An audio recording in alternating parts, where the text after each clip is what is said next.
Okay, well, welcome to our virtual coffee encounter. We have Chris Ege as my co-host, and we have Mary Pollak. And so, Mary, welcome to our Thank coffee. you.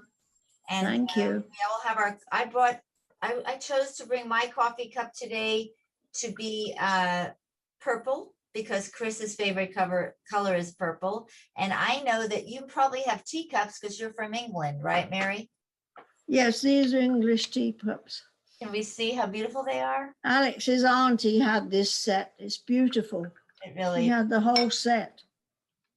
very nice.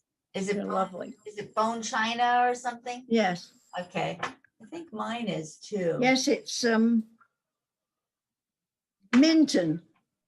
Very nice. English Minton.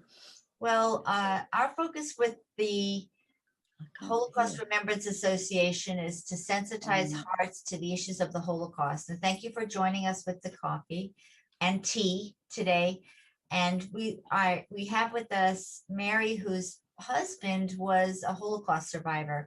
Her husband passed away recently, and it was because of Alex, her husband, who had the idea to build a garden, a Holocaust Garden of Hope, that we went ahead and started the project. And unfortunately, he passed away before we finished it, but we will have his memory there for a wonderful legacy. And I just want a lot of our staff has helped Mary during this grieving process and helping her with her support. Have you been feeling well supported by Chris and Steve and Jeff and Wendy? Oh, yes, absolutely. I'm my next door neighbor. That's right. And they have children. So yeah, they have 2 boys. I know one thing that was so special about Alex to me was because he was a child during the Holocaust and he had a situation with running and with shoes that were in bad shape. I remember him telling me something about in South America or Central America where you were living at one time and you chose to help poor orphan children.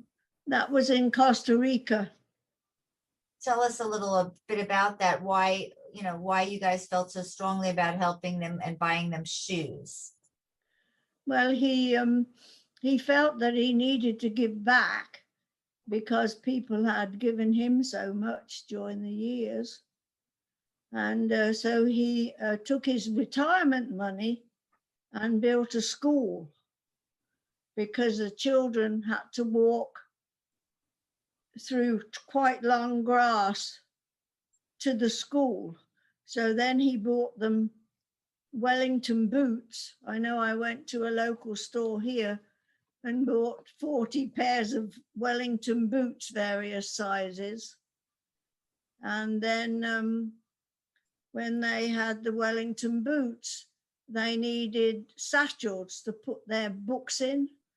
So I bought 40 satchels, and when I went to visit him, he was working in Costa Rica at the time, we took the satchels to school. And there was one little boy, I forget, I think his name was Carlos, and he always wanted cookies. So I also had to take 3 or 4 packets of cookies to keep Carlos happy. So how long did you stay in Costa Rica, and you went there after you recently got married to Alex? No, that was his last job in 2006. He was working in Spain when we got married. And how old he told his boss that he was going to England to visit his family for Christmas. But actually, he was coming to England because we were going to get married. So then we were going to fly out of London Airport, but his Uncle Jack, who was very nice, took us to the airport, and the airport was fogged in. So Alex was very nervous. He said, I'm going to lose my job. I'm going to lose my job. And he said to me, you better go home, back home to your mother. And I said, no, no, we're married now. I'm coming with you. So we spent 3 days on the train going from London to Madrid. And then the local train, of course, down to, he was working in Spain. They were doing the engineering for a project they were building there. So tell me, when was the first time that Alex told you that his family was murdered during the Holocaust? Well, we'd been dating probably, I think, about 6 months. And one afternoon, he said to me, just come and sit down. There's something I want to tell you. And that's when he told me everything about his life. And it was, just unheard of, because I was a little girl in England during the war. I mean, the war was just something to me that was away. I mean, the only thing that we knew about the war was the American soldiers would have their, what do you call it?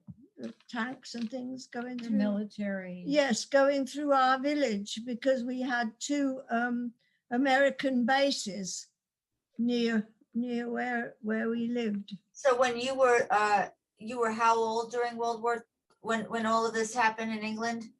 When in England, I was about 7. Do you remember the bombing and all of this? Yeah, but it wasn't near to us. We could see. I don't know if you remember hearing about Coventry. That was, well, that's where they bombed the cathedral. Yes. And we could see the sky was lit up, and we could see the fact that Coventry was burning, because the whole city was burning. And did that frighten you as a 9-year-old? I mean, how did your family? No. I just remembered my grandmother lived in Birmingham, which was about 10 miles from Coventry. And I know when we used to go to visit her, we used to pass houses that had been bombed. And so my father brought her to live with us, because we lived in the country. So what, you just got very choked up. What was the part of Alex's story that really hit you the most? The fact that he lost both his parents when he was so young. And he did so well in spite of that. I mean, he went to school, he learned English, he did all his schooling, and then went to Birmingham University. And then he went to work for Exxon, and that's where we met, because I was already working at the Exxon office. That's when we met. And of course, we weren't supposed to date people that were working in the company, and we did on the quiet, as we thought, but everybody knew, but nobody said a word. So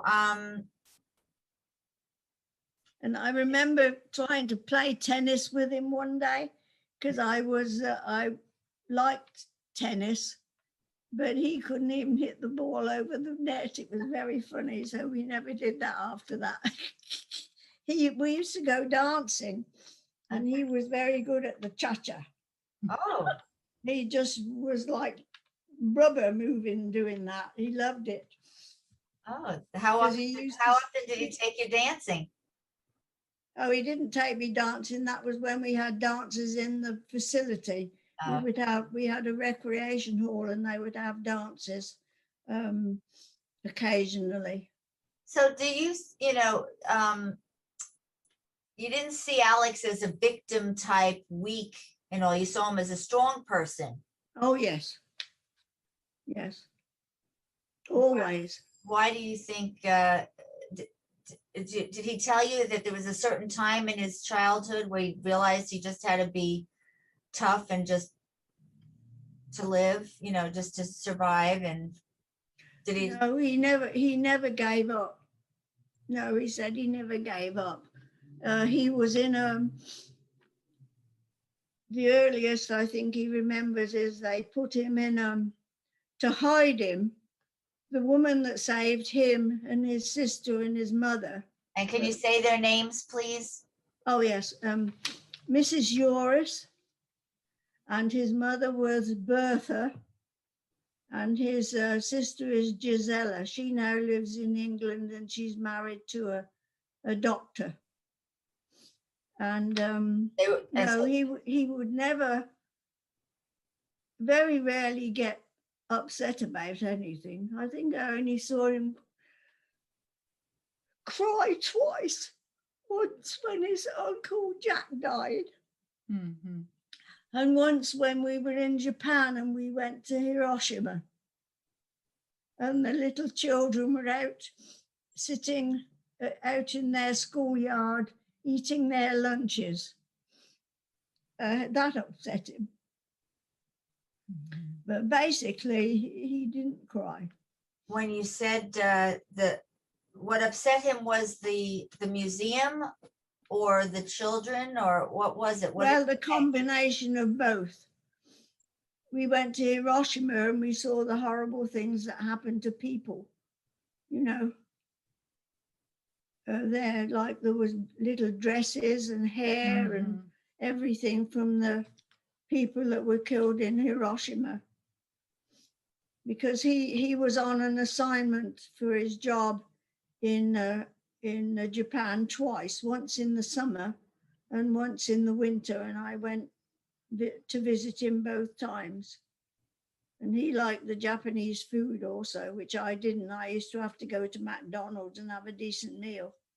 You know what's so wonderful? I just want you to be encouraged that everything that we're doing with the Holocaust Garden of Hope is about children and for children. Yes, yeah.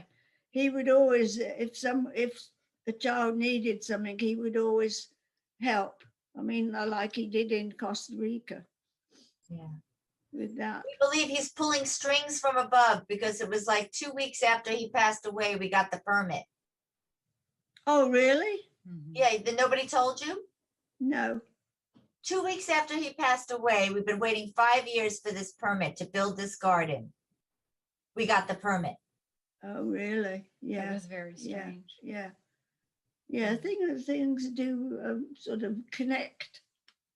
They do. In a very strange way. They do. Sometimes.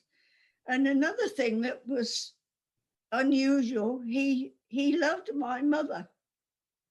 They got on very well. And wherever we were working, she would come and visit us and stay with us. We took her to Spain and Portugal. She came to Texas. We took her all over Texas and Louisiana. And she just, you'd put her in the car and drive her and give her lunch and put her in the car again and drive her home. And she was happy as she could be. Yes. You got very verklempt, as Yiddish word would be, when you talk about him and your mom, is like, Yeah. It was like his mom. No, they sorry. Okay. They had like a mutual admiration society, because my mother was widowed when she was 50 and she brought up 5 children, and for 3 or 4 years managed my father's construction company. And of course, she admired him for what he'd managed to do in spite of his very difficult childhood and start. Like when he was walking through the mountains and he'd got just little like slippers on his feet, and he always said he remembered looking at his feet and thinking, I wonder if my shoes are going to last, or how long they're going to last. And they walked through villages where the people were all hanged up, upside down, dead. I mean, at an early age, he had a lot of difficulties and sadness to overcome. And that was Because, when he was well, running from the Nazis in Croatia. Where was he? In Croatia? yeah, that was when he was in Costa Rica. His father was the chief chemist in Mobil Oil Refinery, and his father was arrested almost immediately the war started. Excuse And me, his father was not in Costa Rica. No, oh no, no, no. Croatia. His father was in Croatia, Croatia. That's where his Croatia. family was. And Yes. then you were telling me about him being hidden. We're going to go back there in a minute.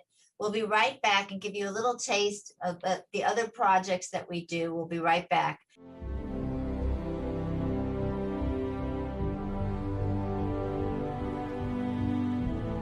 Touching hearts, expanding understanding, impacting actions. The vision of the Holocaust Remembrance Association is to see the world inspired to stand in solidarity against persecution, prejudice, and indifference. Discover, learn, and partner with the Holocaust Remembrance Association's many initiatives by visiting www.hra18.org. Come back for free refills and meet friends like these, whose stories will touch hearts, expand understanding, and impact actions. Share the link with friends. Discover Holocaust Remembrance Association's virtual and live events at www.hra18.org.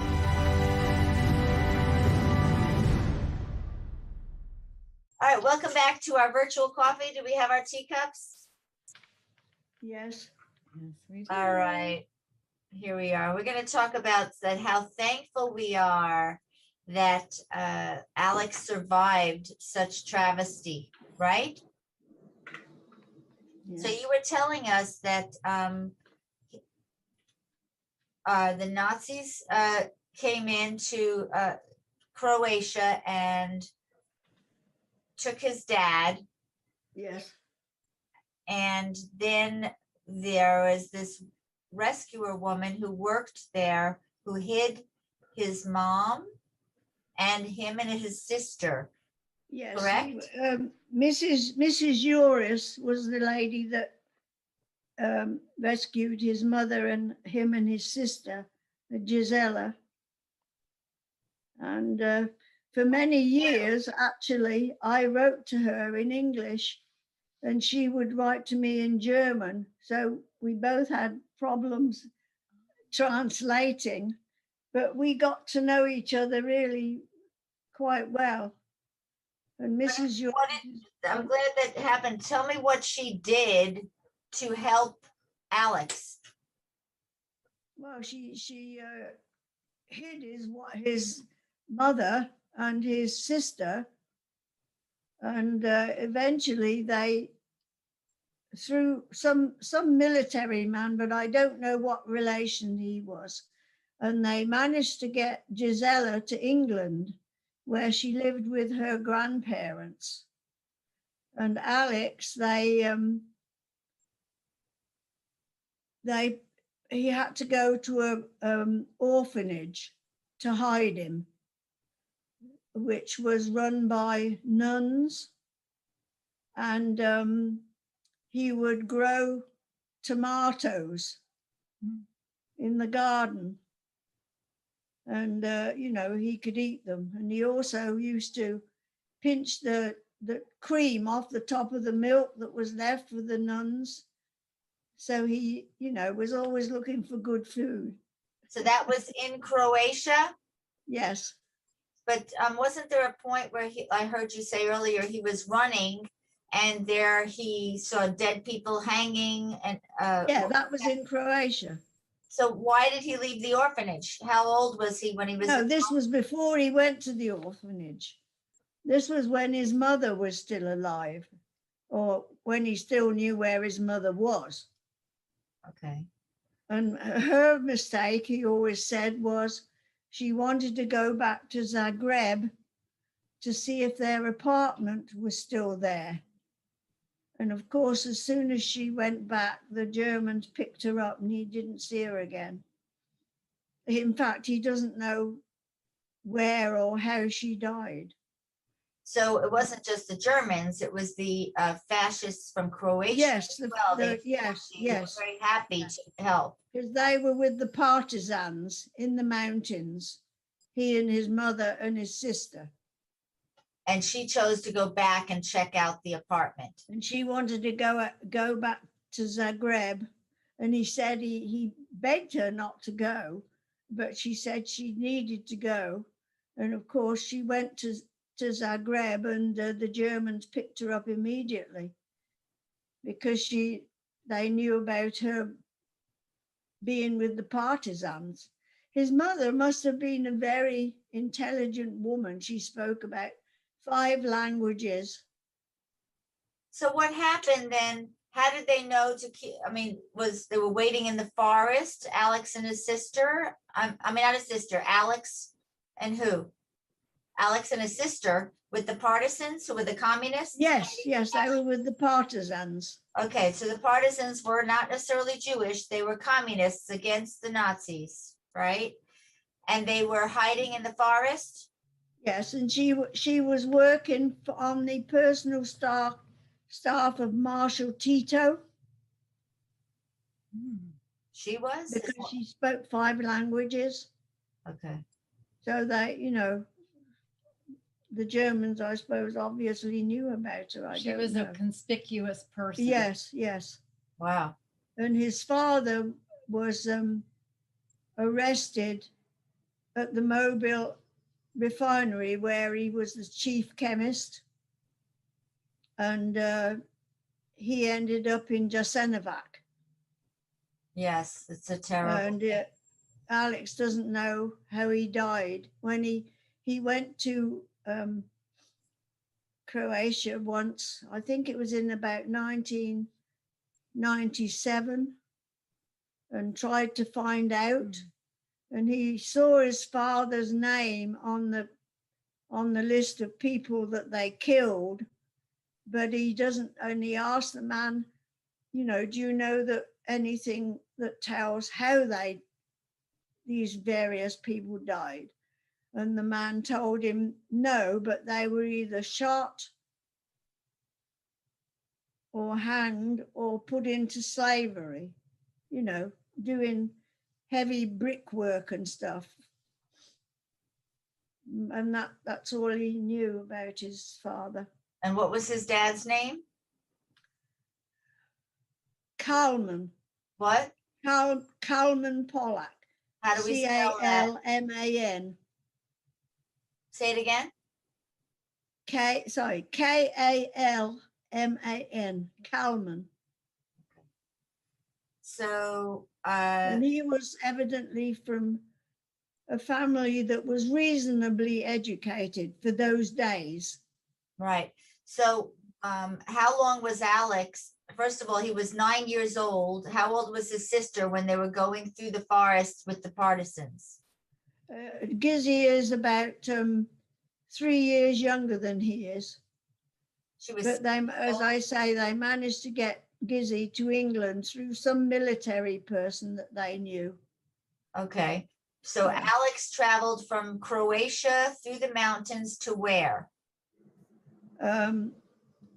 Well, he ended up on the island of Rab. And he was in a camp there. And Where they treated the Jews well there, the Italians. yes, right? yes. They protected And them. then he was somewhere on a boat, but I don't really remember about that with a lot, because he said he remembers throwing up over the side. You had to take a boat to Italy, or to get Rab as an island. Yes, Okay. yes. So all right. Well, Chris, do you have any things that you think that we need to talk to Mary? Yes, I had a few questions, but I also had a comment that had not struck me till just now. because we've known, bits of the story for a Yes, while, yes, and yes. we've seen you and Alex interact in many situations, and it was very obvious that you had a very solid relationship and very devoted to one another, which is very impressive. And the reason it's very impressive to me, Mary, is so many people don't understand that we don't want to marry somebody just like ourselves. And you guys had some social and religious cards, according to the world's view, stacked against you. And yet Yes, you yeah. persevered. Yeah. And I was thinking about your mother, with all the anti-Semitism that prevailed in the atmosphere in World War II, and even sometimes in the churches, the traditional churches, it's such a wonderful redemptive thing that your mother loved and admired her Jewish son-in-law. That speaks volumes, and it shows how you were raised. Yeah. And the fact that, yes, you could have done what you wanted. You had your own opinions, your own convictions. Yeah. But without your mother's support, just think how much more challenging your life could have been. And it shows me that she was really an example of how we should be with other people and other people's decisions. She honored you. She honored him. Yeah. She honored your marriage. Yeah. And that really was a redemptive thing for Jewish people as a whole, because of how she behaved, and also for Alex personally, whose mother and father had been murdered. Yeah. Well, actually, I really had never heard of Jewish people until I met Alex. And I used to go to a couple who we knew, and they told me something about the Jewish religion. But, in fact, I was considering to convert, but you can't convert. You can't well, I couldn't, you be not to believe this and believe that.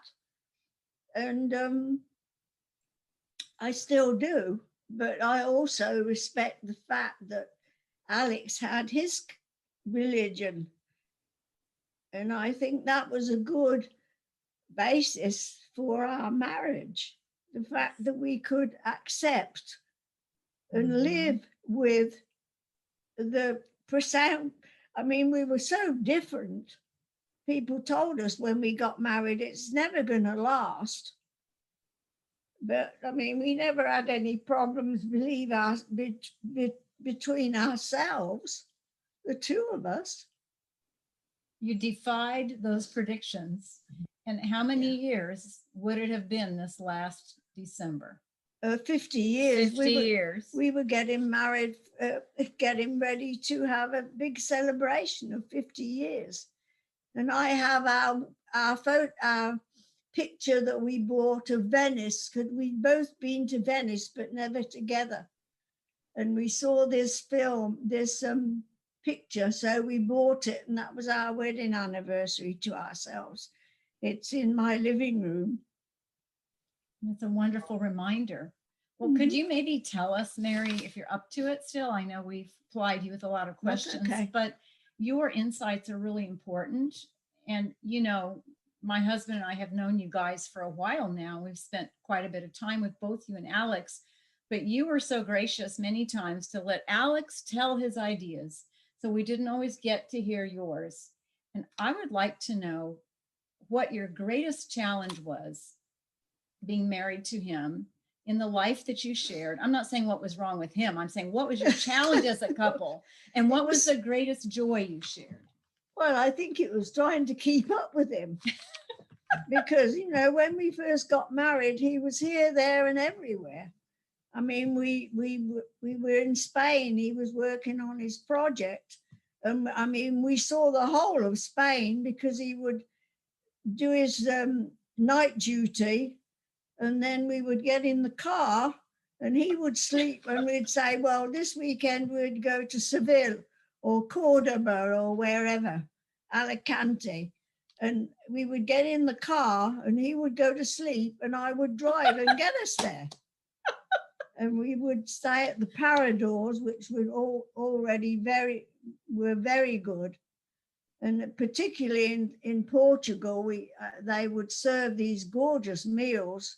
and beautiful fish. We'd never eaten so much fish in our lives. It's so lovely. Yeah. So that was what we used to do on his days off. And actually, I worked where he was working, doing English. I would always work for the Americans who came to visit to see how the project was going. And I was always, take dictation and stuff from them and type it up. Well, I will tell you one thing, what we will do for this particular coffee is we're going to have a break and we're going to introduce, we've been talking about Alex, and we're going to show an interview that my husband did with Alex. Oh, yeah. A segment of that in for all of you to get to know him a bit. And we're going to give you that right now, and also give you a taste of the garden that is being built. Oh, yeah, that's nice. Could I ask one more question? Yes, and so because what we're going to do is say goodbye to you guys, because we're going to show that piece. But before we say goodbye, Chris, do you have anything I else? have one more question that I've never gotten to ask you. So when you first met Alex, what most endeared him to you? What attracted you the most about the man? Well, he his was? looks. I mean, he was a very good looking man. And I think his accent, because he had a very, mid-European accent speaking English. Did he ever tell you? I do have one more question before we introduce everybody to Alex. Yes. Did he ever tell you about his time in Israel? A little bit, but I don't know as much about that. I know that he did his 3 years, which was, necessary for him to do in order to leave Israel to come to the States, because that's where he wanted to end up eventually. Even when he was in England, he knew he wanted to come to the States. And why is that? My parents were like that too. They didn't want to go anywhere after the Hungarian Revolution. Well, I don't know. I don't know why specifically. Well, maybe because America is awesome. Pardon? I said maybe because America is the land of the free. Well, yes. I mean, yeah. A lot of people are not feeling that lately with COVID rules and all of that during our filming today. Yeah. But the whole world is being on lockdown. Yes. And his office in Manhattan was on right downtown on 3rd Street. All right, well, we're going to let you go. Thank you. Let's lift up our cups and just say L'chaim. Thank you, Mary. Thank you, Chris. You guys can go eat dinner now. Cheers. Thank you. Shalom. Imagine being 10 years old and having the courage to stand up against the Croatian Nazis, and then survive one of the worst concentration camps in history, Jasenovac. You're about to meet Alex Pollak, who's also the founding visionary of the Texas Holocaust Garden of Hope at Kings Harbor and Kingwood. We'll be right back.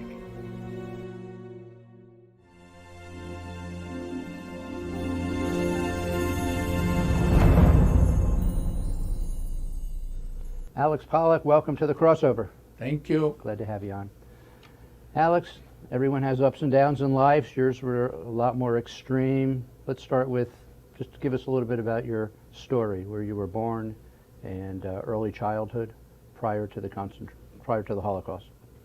I was born in Bosnia, which is part of Croatia, in a mobile oil refinery where my father was a chief chemist in 1933. And we had a normal life. We had an apartment within the refinery, and I had a happy childhood. I went to school. I started my life by speaking German, because my parents studied in Germany, and not Germany, but in Austria.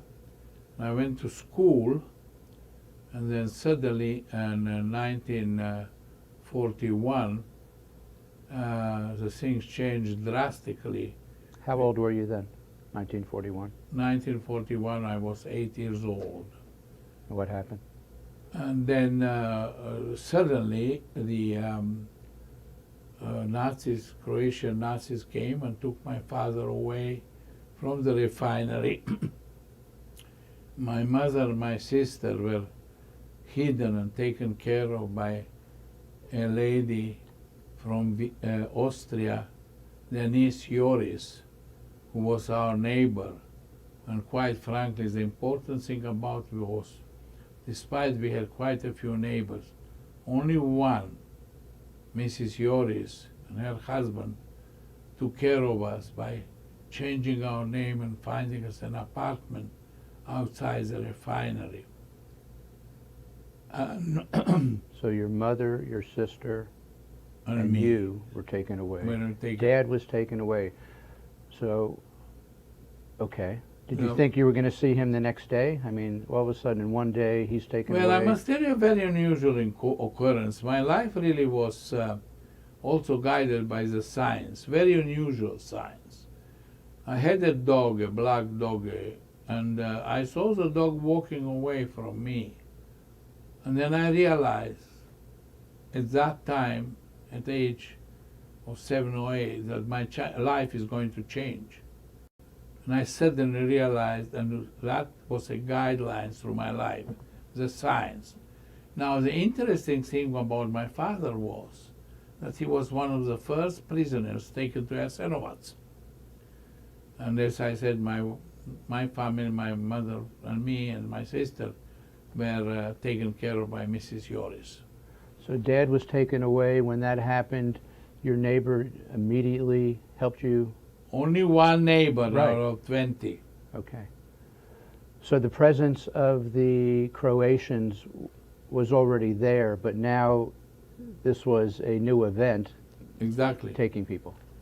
The into problem camp. with that event was, even though I was a child, having a very normal, very happy life, is that nobody suspected the sudden occurrence of the events within days, hours.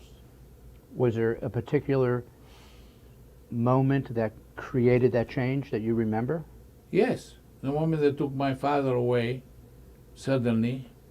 Okay, but I mean And in the then- country, in the city in that time, what made them all of a No, sudden- just exactly. It's the fact that we were evicted from our home, or just with a suitcase, and our gratitude to Mrs. Joris who saved our lives. So you were a normal child playing with a bunch of boys, and as I'm Yes. assuming typical kid.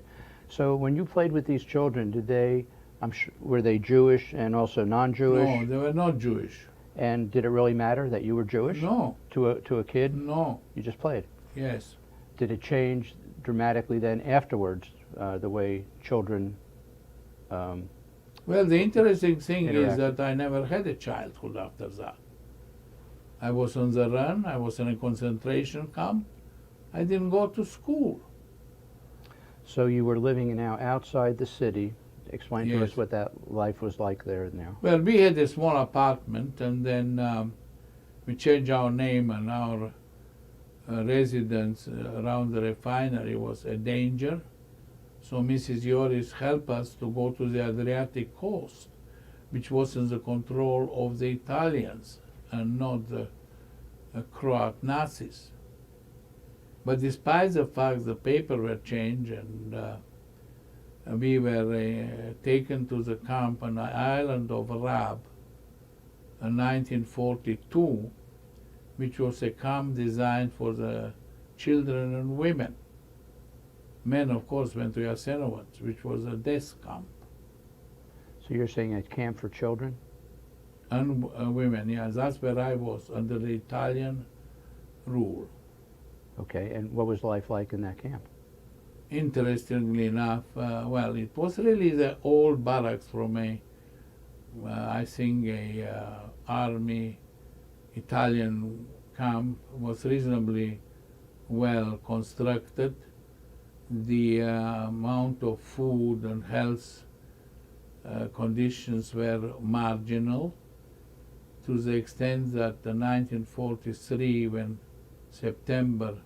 the Allies conquered Italy and Italians capitulated, that I was so sick with malaria and undernourished that I was on point of dying. Other people died. I think 70% survived, 30% died in So 1 year. Alex, hold that thought right there. We're going to come back to that in a minute. We're going to take a break here. So stay tuned. We'll be back with Alex Pollak. We're going to learn more about Jasenovich and the child's concentration camp.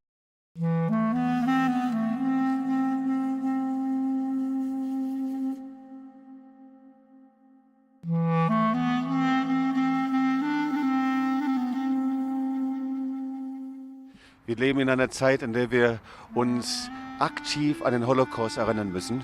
We are living at a time when we need to actively remember the Holocaust. Aber wenn wir nicht wissen, was der Holocaust war, der Tod von 6 Millionen Juden, die Verantwortung von Menschen, die geschwiegen haben, dann können wir nicht Verantwortung für die Zukunft nehmen. But unless we know what the Holocaust was, the deaths of 6 million people, we will never be able to take responsibility for the future. Wir erleben, wie der Antisemitismus in einer ungeheuren Art und Weise in Europa und auch in Amerika wieder explodiert. And we're currently seeing a tremendous explosion of anti-Semitism in America and in Europe again. Und ich wünsche sehr, dass dieser Park und dieses Gelände dazu dient, gemeinsam zu lernen und die Stimme zu erheben. And I really wish that this park will serve the purpose for learning together and raising our voices together. During World War II, I was a young child, 7 years old, and my father and family were dislocated from our home. And as that happened, my father was taken to the Jasenovich camp, which is in Croatia, on the river Sava. And I realized that after doing research with some friends, that this was a location and a duty of our people living here to remember and do something about the remembrance of over 700,000 people, of which there were 20,000 children.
Welcome back to the crossover. We're with Alex Pollak, and we're going to continue with the timeline of his story.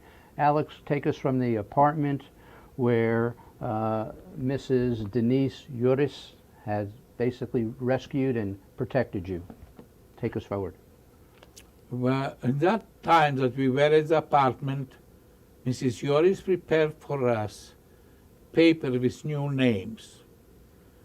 And we went by train about 200-300 miles to the coast, Adriatic coast, where we hoped that under the occupation of that part of Croatia by the Italians and not the Croatian Nazis, we will be saved.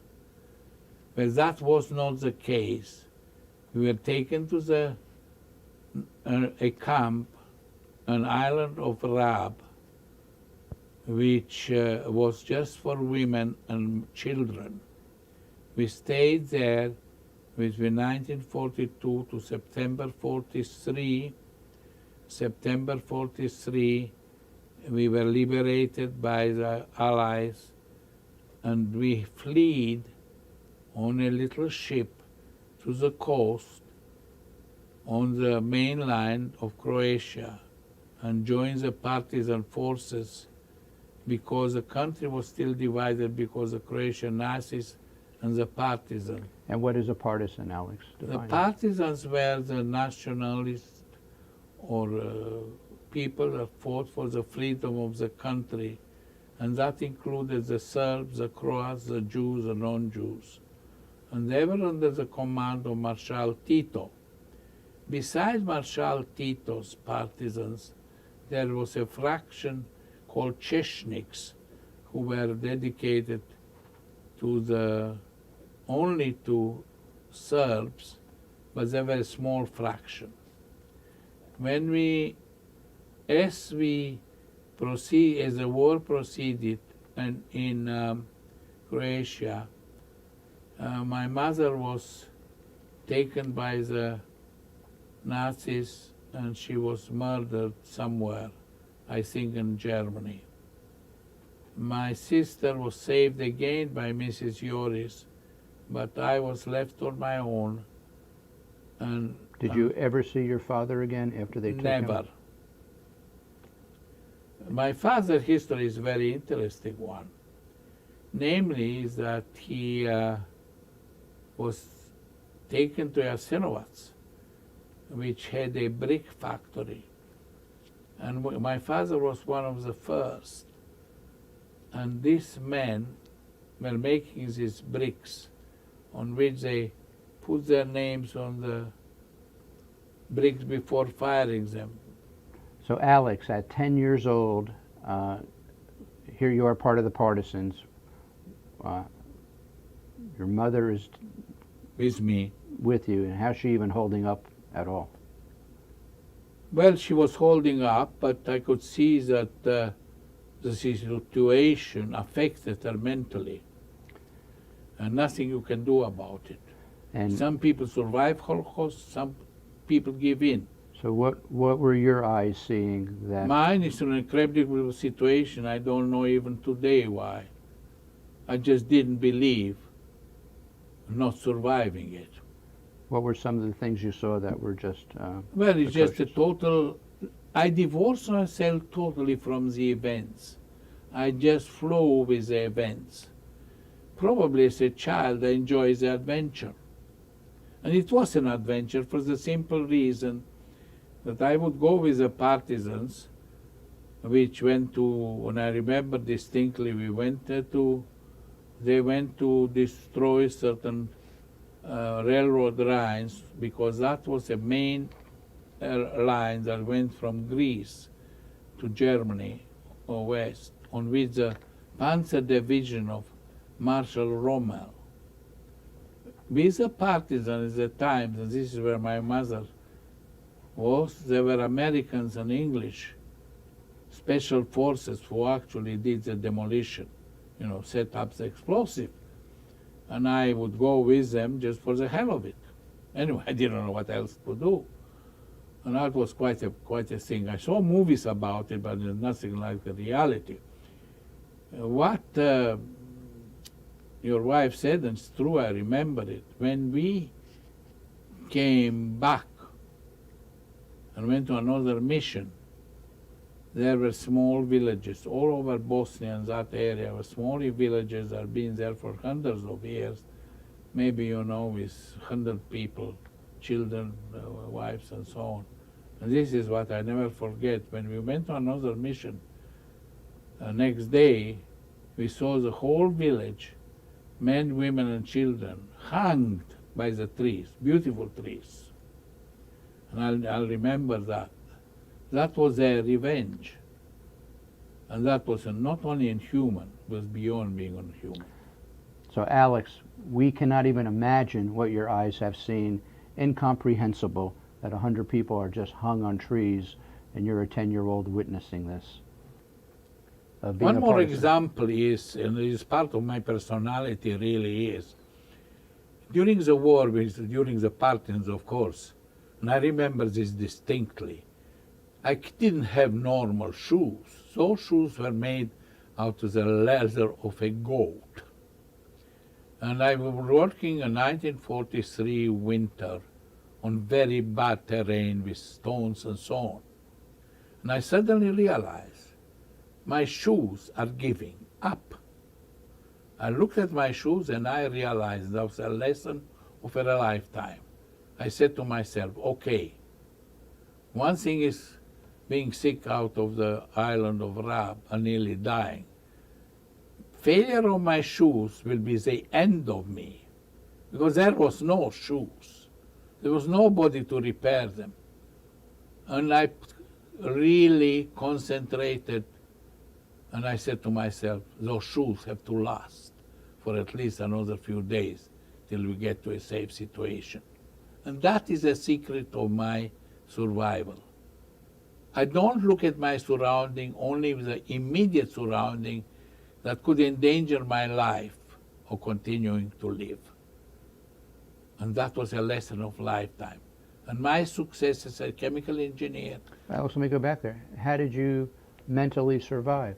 Because I looked at my shoes and I went very delicately, like a ballet dancer, to save my shoes and my life. Okay.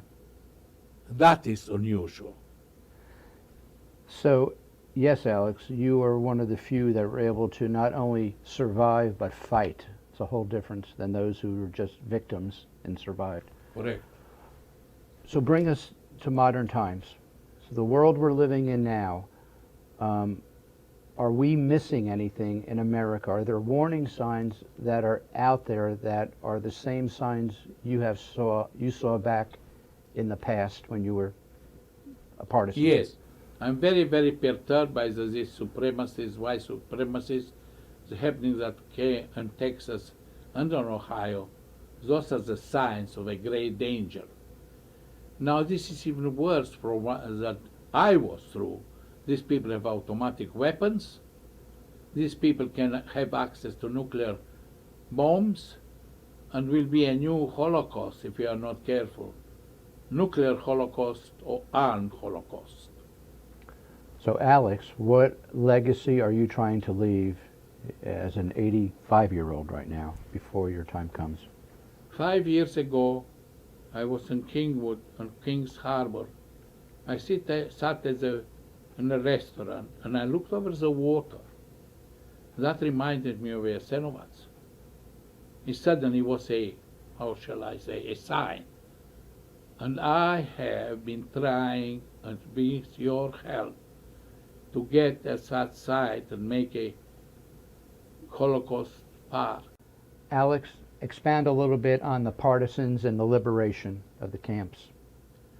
Partisans liberated the camp, Yasenovats, where 1 million inmates died, including 20,000 children, and of course my father.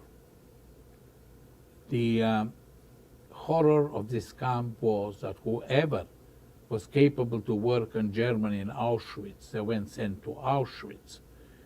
At the moment of liberation of the camp, 73 inmates survived, and they broke through the wire and were killed.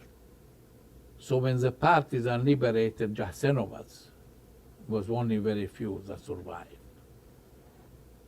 Okay, I read there was 100,000 that passed through there, but they really don't have good records because it was a camp that, unlike the Nazis, that kept good records. Here, the Croatian Nazis did not. Correct.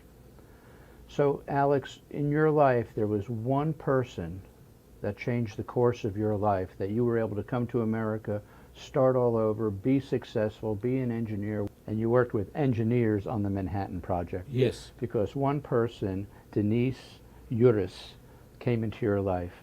Yes. So, did you ever get to see this upstander again? Yes, I saw her once, and actually she was on the Adriatic coast, but my sister saw her several times. And what was that time for you when you crossed paths with this lady that basically saved your life? Well, it was a very emotional meeting, and quite frankly, in my infinite belief in the power of the good Lord, I think she's praying for me still now. Now, how old were you when you got to see her again? Well, I was about 30 years old, Okay. and then she died. Okay. So Alex, if you can speak to our audience, our young people out here. You just had 80 years ago, just hell broke loose, and you were able to be a witness to that and actively engage in it. What would you say to our audience? What do they need to know to take away from all of this? Well, the to take away of it is that even through our lifetime, we have to be strong and believe in the happy ending, that life is very precious. And you have to be very careful with how you conduct yourself. Of course, I believe in God. And, you know, we all have battles, whether it's cancer, but the basic thing is to have the courage to survive. The courage. Alex, thank you for your courage in coming on our show and sharing your heart with our audience. And thank you for being the founding visionary of the Holocaust Garden of Hope in Kingwood, Texas.